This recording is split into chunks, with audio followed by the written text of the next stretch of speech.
Selamat datang di channel Penerus Pejuang, sebuah channel untuk mengartikulasikan pemikiran dan sikap yang merdeka yang dilandasi oleh nilai-nilai demokrasi, keadilan, dan keterbukaan yang bertanggung jawab. 2 hari yang lalu mantan Ketua Umum PP Muhammadiyah Profesor Dr. Din Syamsuddin di pemberitaan menyatakan bahwa sebaiknya Wakil Presiden Republik Indonesia Gibran Rakabuming Raka mengundurkan diri secara pelan-pelan. Apa yang mendasari pernyataan dari Din Syamsuddin tersebut?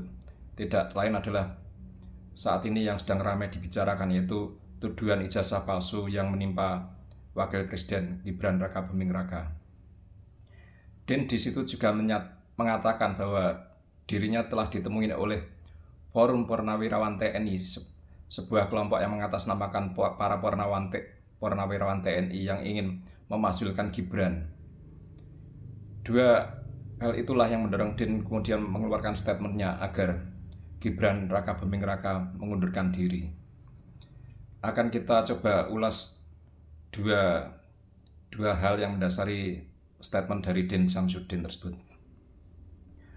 Forum Purnawirawan TNI memang dulu pernah mengirimkan surat kepada DPR RI untuk perlunya memakzulkan Gibran sebagai Wakil Presiden Republik Indonesia. Ini sebenarnya sebuah surat yang cukup debatable, di mana Forum Purnawirawan TNI merupakan sebuah kelompok di dalam masyarakat. Apakah DPR harus menunaikan, harus mengakomodir kelompok per kelompok dalam urusan kebangsaan kita? Itu juga tidak masuk akal ya, karena kelompok-kelompok itu juga pastinya punya kepentingan masing-masing. Di Republik ini berapa ribu kelompok, berapa ribu golongan, komunitas, dan lain-lain dengan pemikiran dan tujuan visi misi yang berbeda. Kalau semua kelompok itu dengan entengnya menginginkan sesuatu yang bisa merubah jalannya kenegaraan kita, kebangsaan kita, ya bisa kacau.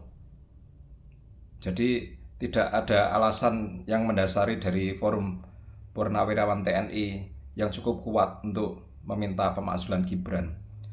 Toh syarat untuk pemakzulan presiden dan atau wakil presiden sudah tercantum di Undang-Undang Dasar 1945. Di sana disebutkan bahwa memang memungkinkan presiden dan atau wakil presiden diberhentikan dari jabatannya.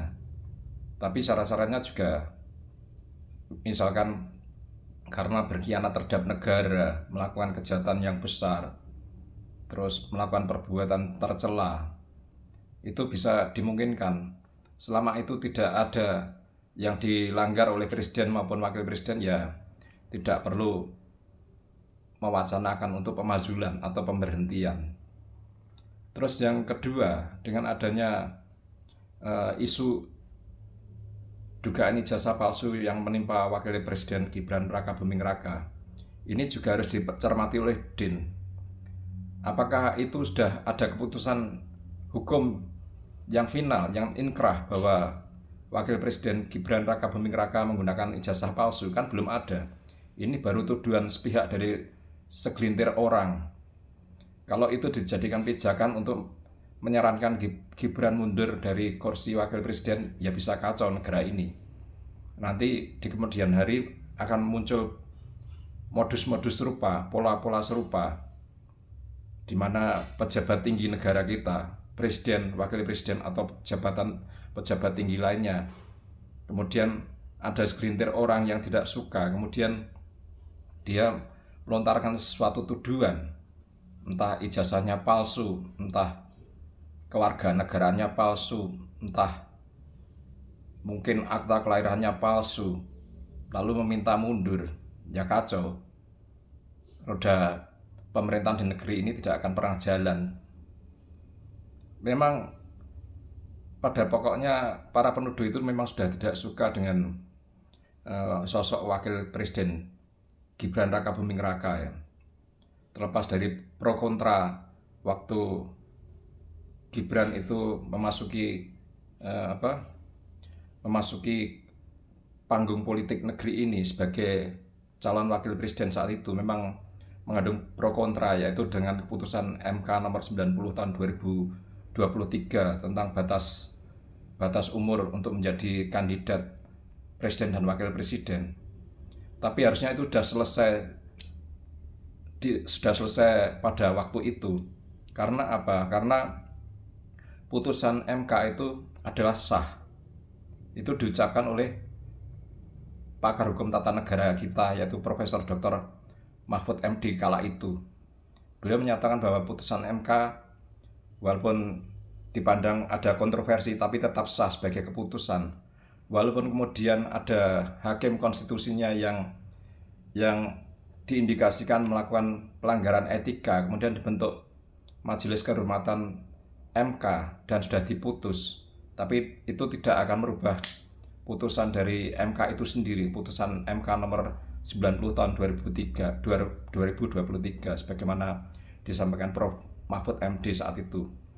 Bahkan Profesor Mahfud MD saat itu pun kemudian menjadi rival dari pasangan Prabowo dan Gibran di Pilpres 2024. Artinya apa? Artinya pendapat Profesor Mahfud MD itu cukup objektif.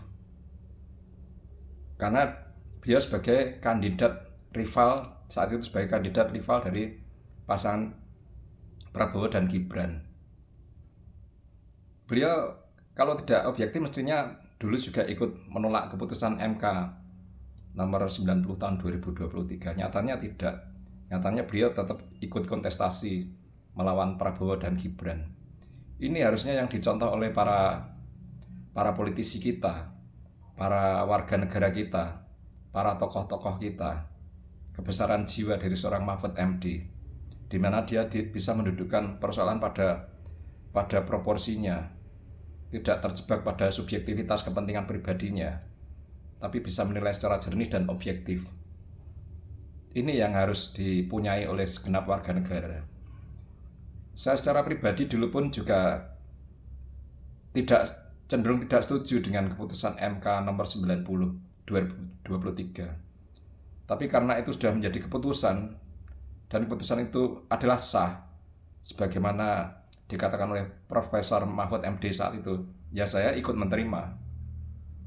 Saya ikut patuh dengan hasil-hasilnya, hingga kemudian sampai pada tahapan Pilpres dan kemudian Prabowo Gibran terpilih. Ini kita mencoba menjadi warga negara yang baik, yaitu kita patuh terhadap putusan bersama. Seandainya dulu tidak setuju, harusnya mereka menggugatnya sebelum ada Pilpres. Digugat, atau bahkan mungkin kalau gugatan itu ditolak, bisa melakukan tidak usah ikut kontestasi Pilpres dengan pemboikotan. Karena kita sudah pihak-pihak yang tidak setuju pun pada akhirnya ikut kontestasi juga. Artinya sudah tidak mempermasalahkan lagi, dan mereka berkompetisi untuk memenangkan kursi presiden dan wakil presiden. Akhirnya terbukti bahwa pilihan mayoritas rakyat memilih Prabowo Gibran, dan itu yang harus kita terima dengan legowo. Tidak kemudian di kemudian hari kita ungkit-ungkit. Tunggulah misalkan ingin mengalahkan Prabowo Gibran di 2029, kalau mereka berdua masih mencalonkan diri lagi. Itu sebagai warga negara yang baik. Agar apa? Agar negeri ini tidak selalu gaduh. Tidak selalu gaduh berkutat pada kisruh politik. Kapan kita akan berjalan mengejar ketertinggalan dengan negara maju kalau kita harus selalu berkutat pada kisruh politik seperti ini terus? Tapi bukan berarti kita lepas tangan, bukan berarti kita tutup mata. Kita sebagai warga negara yang bertanggung jawab, kita harus tetap mengkritisi pemerintah.